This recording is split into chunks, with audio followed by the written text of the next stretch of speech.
أهلا بكم طلاب الثاني المتوسط في موضوع جديد وهو موضوع الإملاء. أول مواضيع في الإملاء: الخط القياسي والخط غير القياسي. الخط في اللغة يتكون من نوعين: خط قياسي وخط غير قياسي. لنتعرف أولا على الخط القياسي. ما هو الخط القياسي؟ أولا هو الخط الذي تكتب به الكلمات كما تنطق. تكتب به الكلمات كما ننطق هذه الكلمة، تكتب الكلمات وتلتزم بقواعد الإملاء مثل الوطن. هنا نلاحظ أن كلمة الوطن نكتبها مثل ما ننطقها: الوطن، واو طاء نون. هنا كلمة الوطن لا توجد فيها لا زيادة ولا نقصان. مدرسة أيضا هنا مدرسة تكتب كما تلفظ. طالب يكتب كما يلفظ. جميل أيضا كما تلفظ. كتاب أيضا. هذا ما يتعلق بالخط القياسي والخط الذي تكتب به الكلمات كما تنطق. أما الخط غير القياسي هو الخط الذي لا تتبع فيه قواعد الإملاء. الخط القياسي نتبع فيه قواعد الإملاء، أما الخط غير القياسي لا نتبع به قواعد الإملاء ولا تنطق فيه الكلمات كما تكتب. إذن كيف يكون؟ هو الخط الذي كتب به بعض آيات القرآن الكريم. هذا الخط القياسي نطلق عليه باسم أو الرسم القرآني أو الرسم العثماني، ويكون موجود الخط الغير القياسي في الآيات القرآنية الكريمة. لنلاحظ هنا مثل قوله تعالى: بسم الله الرحمن الرحيم: وقالت امرأة فرعون قرة عين لي ولك. هنا نلاحظ كلمة امرأة بالأصل تكتب بالتاء المربوطة، وهنا كتبت بالتاء الطويلة في الآية القرآنية. وكذلك قرة تكتب بالتاء المربوطة، وهنا كتبت بالآية بالتاء الطويلة. ما السبب؟ لأن هنا خط غير قياسي جاء في الرسم القرآني. واضح إلى هنا؟ للخط القياسي أنواع، يأتي على هذا الخط على أشكال. ما هي هذه الأشكال؟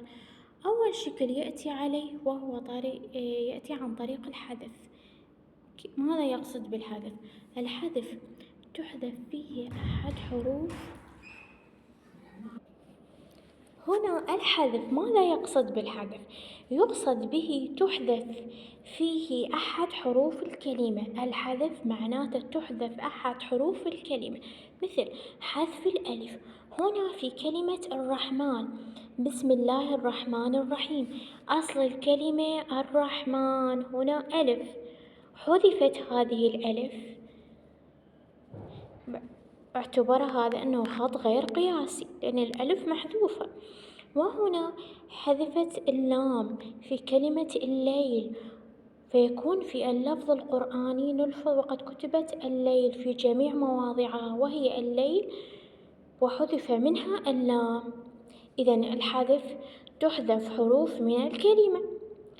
والزيادة هنا تكون بزيادة الألف والواو أو الياء، مثل زيادة الواو في قوله تعالى: سأوريكم دار الفاسقين. سأوريكم دار الفاسقين. والأصل أن تكتب سأريكم دار الفاسقين. فالزيادة التي حصلت هنا زيادة الواو والياء والألف، الألف والواو والياء. رسم الهمزة هنا إذا وردت مكتوبة على الألف مثل التنو، والأصل أن تكتب على السطر هي التنوء. وباء مكتوبة على الواو في قوله يبدأ، والأصل أن تكتب يبدأ. أي بالأصل هنا الواو رسم الهمزة تكون مكتوبة على الألف مثل التنوء، ومكتوبة على الواو هنا مثل يبدأ، والأصل أن تكتب يبدأ. جيم تكون الهمزة مكتوبة هنا على الياء في قوله وإيتاء. الأصل هنا تكون وإيتاء، تكتب الهمزة في نهاية الكلمة. البدل، عندنا هنا البدل ويكون برسم الألف. البدل يكون برسم ماذا؟ برسم الألف، واو أو ياء، مثل قوله تعالى الصلاة.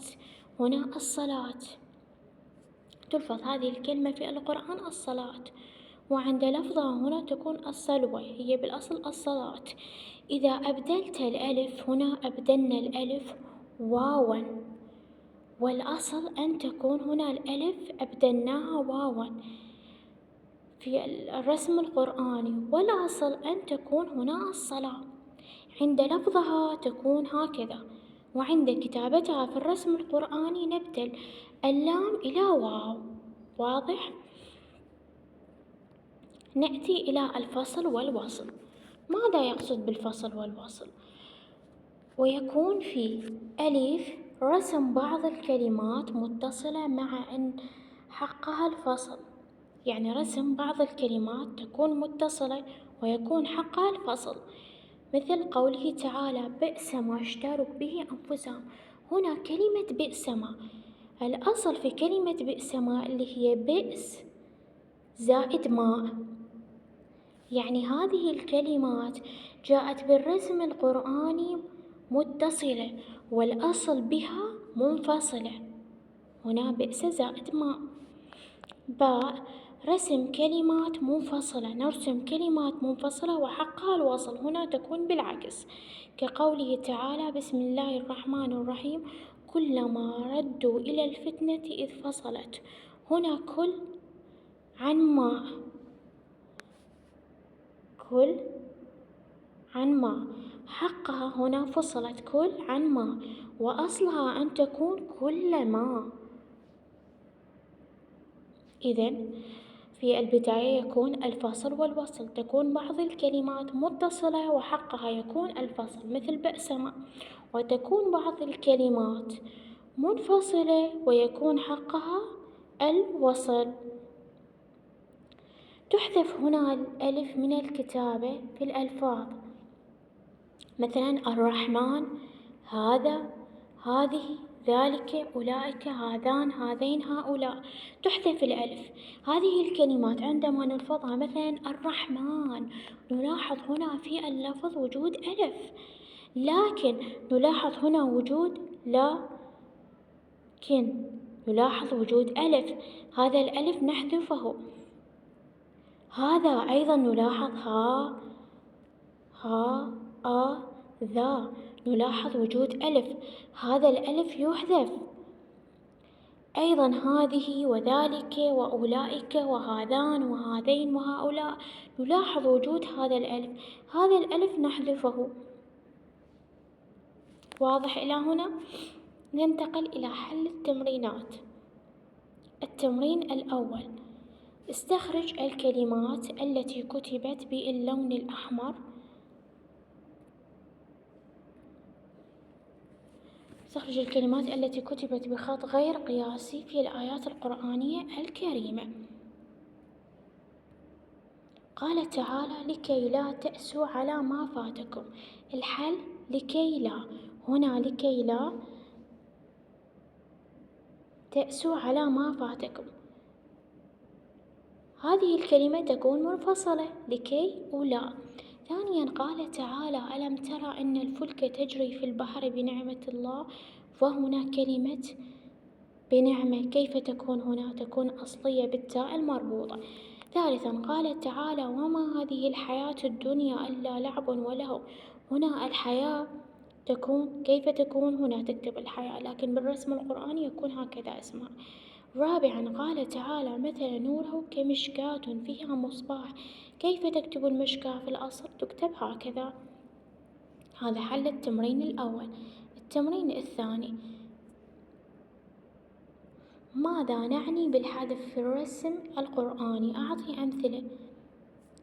الحل هو أن يحذف أحد الحروف في الكلمة، مثل الألف في هذا والرحمن مثل قال تعالى: هذا ما وعد الرحمن وصدق المرسلون. وكذلك الحذف في كلمة الليل، مثل والليل إذا يغشى والنهار إذا تجلى. التمرين الأخير: اكتب الكلمات التي تحتها خط في النصوص بخط قياسي. قال تعالى: فلما رأى، هنا كلمة رأى كيف يكتب بالخط القياسي؟ هنا يكتب رأى بالألف المقصورة. وأقيموا الصلاة وآتوا الزكاة واركعوا مع الراكعين، هنا الصلاة كيف تلفظ؟ تكتب على لفظنا الصلاة. الزكاة أيضا. وأصحاب المشامة هنا كيف تكتب؟ هكذا. وقال: يا أسفي على يوسف، فهنا كيف تكتب؟ تكتب هكذا في الأصل.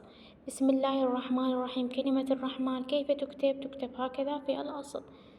الحمد لله رب العالمين، هنا العالمين كيف تكتب؟ تكتب هكذا في الأصل في الخط القياسي.